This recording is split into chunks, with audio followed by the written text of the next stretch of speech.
तो आज हम ना थोड़े गहराई में जा रहे हैं आधुनिक पेरेंटिंग के मुद्दे पर। हाँ, खासकर उस पीढ़ी के लिए जिसे आजकल जेन अल्फा कहा जा रहा है। मतलब मोटे तौर पे 2010 के बाद जो बच्चे जन्मे। बिल्कुल।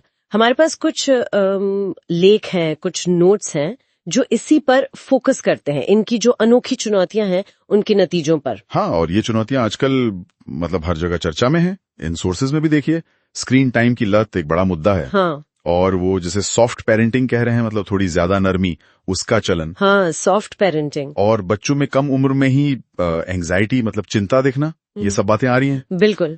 और एक चीज जो मुझे इन सोर्सेज में बार बार दिखी वो है डोपामाइन ओवरलोड। हाँ, ये सुनने में थोड़ा टेक्निकल सा लगता है, इसको थोड़ा आसान भाषा में समझ सकते हैं क्या? हाँ जरूर। देखिए, डोपामाइन ओवरलोड का सीधा सा मतलब है कि दिमाग को ना लगातार छोटे छोटे रिवॉर्ड्स की आदत पड़ जाती है। जैसे स्क्रीन से, गेम से जो तुरंत खुशी मिलती है ना। तो सोर्स ये तर्क देते हैं कि जब दिमाग को ऐसी इंस्टेंट ग्रेटिफिकेशन की आदत हो जाती है, अच्छा। तो फिर जो असल दुनिया की सामान्य चीजें हैं जिनमें थोड़ा टाइम लगता है, उनसे मिलने वाली खुशी या संतुष्टि वो फीकी लगने लगती है।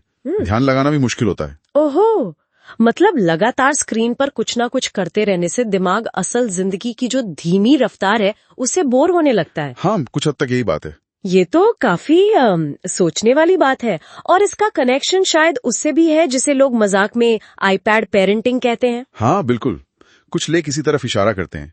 आईपैड पेरेंटिंग मतलब जब बच्चों को बस बिजी रखने के लिए या शांत करने के लिए गैजेट्स दे दिए जाते हैं। हाँ, देखा है मैंने। तो सोर्स यही बताते हैं कि ये तरीका शायद उस वक्त आसान लगे, पर लंबे समय में ये स्क्रीन की लत और वो डोपामाइन वाली जो समस्या है उसको बढ़ा सकता है।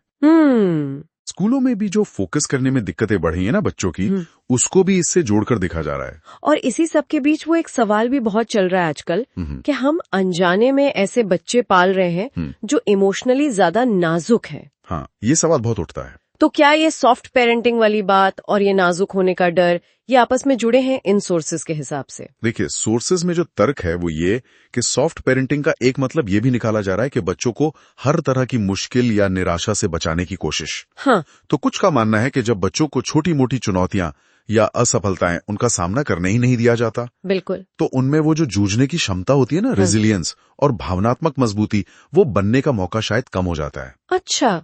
उनका मानना है कि थोड़ी बहुत निराशा झेलना, थोड़ा बोर होना, ये भी सीखने की प्रक्रिया का ही हिस्सा है। मतलब ये कि जिंदगी के जो उतार चढ़ाव हैं उन्हें झेलने की आदत बचपन से ही पढ़नी चाहिए, छोटी छोटी बातों से ही सही। हाँ, कुछ विशेषज्ञों का यही मानना है जो इन स्रोतों में लिखा है। वो कहते हैं कि लगातार बचाव और हर मांग पूरी करते रहने से बच्चों को शायद ये सीखने में मुश्किल हो कि दुनिया हमेशा उनके हिसाब से नहीं चलेगी और उन्हें खुद भी मेहनत करनी पड़ेगी या कभी कभी इंतजार करना सीखना होगा। सही बात है। और जब ऐसा नहीं होता, तो फिर जब वो असल दुनिया की चुनौतियों का सामना करते हैं तो उनमें चिंता का स्तर भी बढ़ सकता है। तो ये सारी बातें मतलब स्क्रीन टाइम, डोपामाइन, पेरेंटिंग का तरीका, बढ़ती हुई चिंता, ये सब तो आपस में काफी उलझी हुई सी लग रही है। बिल्कुल, ये सब मिलकर एक बहुत ही जटिल तस्वीर बनाते हैं कि आज के बच्चे किस माहौल में बड़े हो रहे हैं। कोई एक सीधा जवाब नहीं है, पर हाँ, ये मुद्दे सोचने पर मजबूर जरूर करते हैं। तो हमने देखा कि आज की पेरेंटिंग कई मुश्किल सवालों से घिरी हुई है। टेक्नोलॉजी का सही इस्तेमाल कैसे करें, बच्चों को कितनी छूट दें, कितनी सीमाएं लगाएं और उनकी जो इमोशनल मजबूती है वो कैसे बढ़ाएं। बिल्कुल। और इन सारी चर्चाओं के आधार पर एक सवाल मेरे मन में आ रहा है जिस पर शायद आगे और सोचने की जरूरत है। बताइए।